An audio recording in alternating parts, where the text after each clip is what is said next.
We're now looking at what we inherited in order to ensure that all independent inspectorates do their job properly. I'm clear that we need to be rigorous about ensuring that some of the concerns that have been raised, like the one that you raise now, are addressed by having a more rigorous regime overall. As the regime stands, however, there are some classes that completely escape inspection. Many children attend these classes in part-time schools outside their normal education. We identified one such network with connections to Saudi Arabia, teaching about 5,000 children in over 40 weekend clubs and schools. Some are held in state primaries hired out for the weekend. We wanted to see for ourselves what was being taught. So we sent a young Saudi undercover to one of the schools on the pretext of collecting textbooks for his younger sister.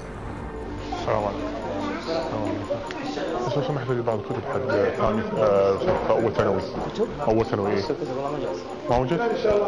في زائد نسخه بس هو في العموم توصل حسب الطلاب المسجلين. They told him the textbooks came from London. يعني من لندن من لندن نجي الكتب يعني. اي من لندن. اوكي. So we followed the trail back to London. We traced the textbooks to this building in West London.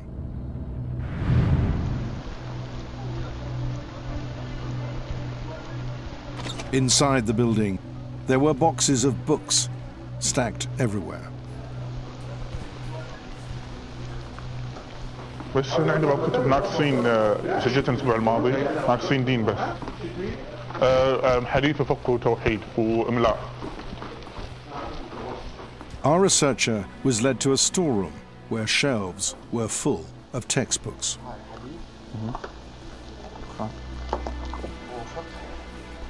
He was told his sister would have to study everything in the book.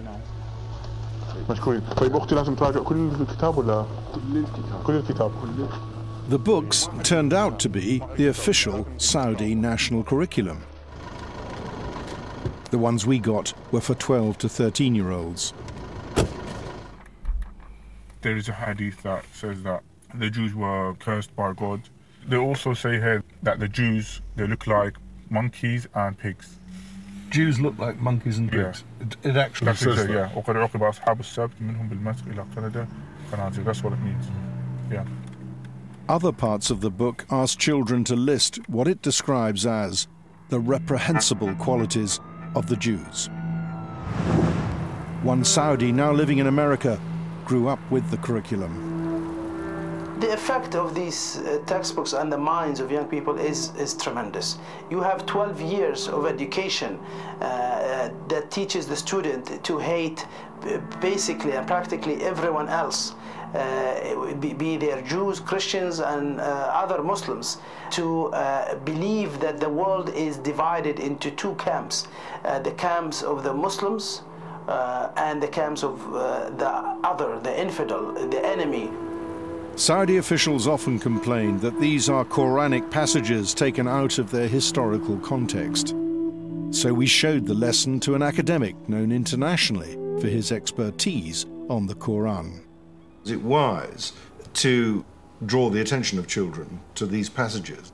I would do it, but I would spend a long lesson talking around this. Right. To present it cold as it seems to be here, as just Cold part in the part of the teaching of Islam. No, it's not wise. In the wrong hands, I think it is ammunition for anti-Semitism. You could have a long theological argument in which you say that these things should be seen in a historical context. Fair enough, that's a matter for other countries. To my mind, it doesn't seem to me that this is the sort of material that should be used in English schools. We obtained all 12 years of the curriculum being taught here in Britain. If there's any ambiguity about Year 8, it's hard to see any for other years. Take this text for 6-year-olds. So every religion other than blank, where they want to put the word Islam, is false. Whoever dies other than in Islam enters blank. The answer is fire, the fire, hellfire. In this book for 15-year-olds, they learn about Sharia law and its punishments. Thieves have a hand cut off for a first offence and a foot for a second. There are even diagrams showing children where the cuts must be made. For acts of gay sex, children are given a chilling message. The punishment, according to this book, is killing, execution, and it states a difference of opinion as to whether this should be done by stoning or burning with fire or throwing over a cliff. Also for 15-year-olds, the textbooks teach that Zionists want to establish world domination for Jews by inciting conflicts. I'm clear that we cannot have anti-Semitic material of any kind being used in English schools. This is not the first time that the Saudi school curriculum has been found in Britain. 3 years ago, the BBC disclosed that offensive references to Jews were being taught in a different Saudi-run school. The material was removed, and the Saudis also promised to clean up their curriculum. Not only have we eliminated what might be perceived as intolerance from all textbooks that were in our system, we have implemented a comprehensive internal revision and modernization plan. But not, it appears, comprehensive enough. This is the building we got the textbooks from. It's owned by the Saudi government. So we put our findings to the Saudi embassy. The embassy told us that the network of Saudi weekend schools had nothing to do with them. Nothing? These letters are from the embassy's own cultural bureau concerning the organization of the schools. The Saudi embassy also told us that anything taught in these weekend Saudi schools was, quote, not affiliated or endorsed by them. Really, what's taught in these weekend schools is the Saudi national curriculum, which is published by the Saudi Ministry of Education.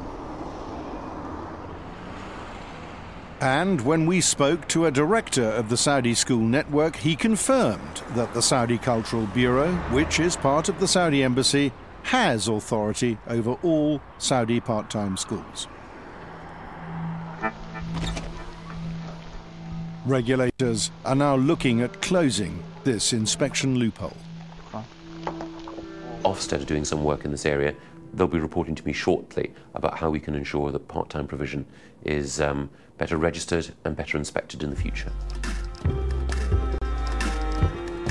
But will all these changes to the inspection regime be enough to ensure that British school children are no longer exposed to religious fundamentalism in the classroom?